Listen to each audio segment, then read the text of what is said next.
Hey, it's Dalton with Performx Physical Therapy. Thanks for coming to the back workshop.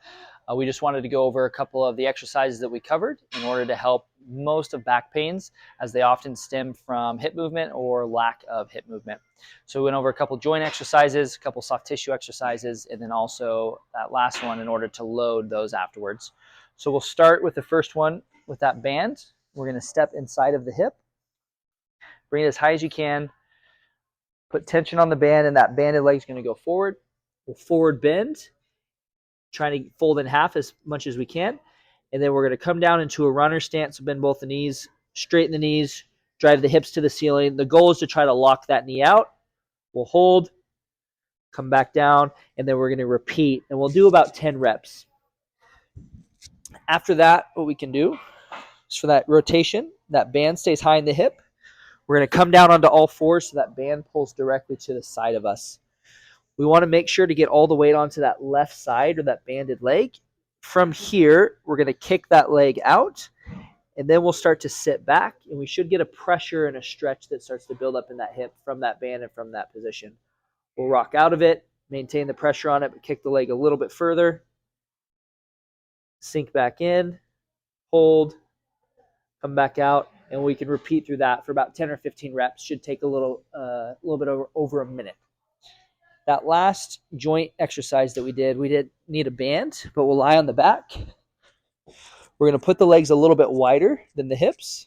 And then from here, we're going to let the knee drop down towards the floor.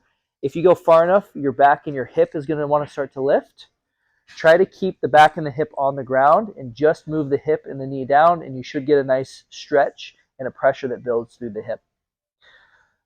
Again, we don't want to just hold on the pressure. We'll kind of rock out of it, push a little bit further, rock out, push a little bit further, cycling through about 10 or 15 reps or for about a minute. For the soft tissue work, we're going to use that lacrosse ball. And the first thing we're going to go after is that high glute. So if you follow where your hip bone's at, there's that top ridge. Just below it is where we're going to start. So you're going to put it on the inside right under the ridge. Put all the pressure on that ball, and we're going to rock side to side. You should probably feel a little bit of a sensitive spot back there. Rock side to side for about 10 reps. And then you're going to hold on the worst of it, bring that knee all the way to the chest, kick the leg all the way straight, and we're going to do this for about 10 reps. And then we're going to repeat that process as we work 3 times out to the side of the hip, anywhere in that high glute, low back area. Following that, we're going to go on the Performx, which comes from the middle of the butt, and it comes all the way through to the bone on the outside of the hip.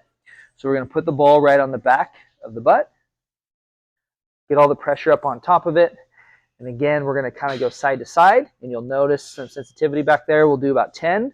Hold on the worst of it, lift the leg up, rotate the foot up, rotate the foot out, and you should feel that muscle tense up underneath the movement. And again, we'll repeat for 10 times. In and out. We're going to do 3 sections starting here, and we'll work out towards that 3rd section, which is right off the inside of that bone on the outside of the hip. For the last piece, we loaded all that position, so we did all that work to open up the hip movement. Now we're going to load it. So we put the ball in between the knees, put the feet out, so the hips have to internally rotate. From here, we're going to bridge up.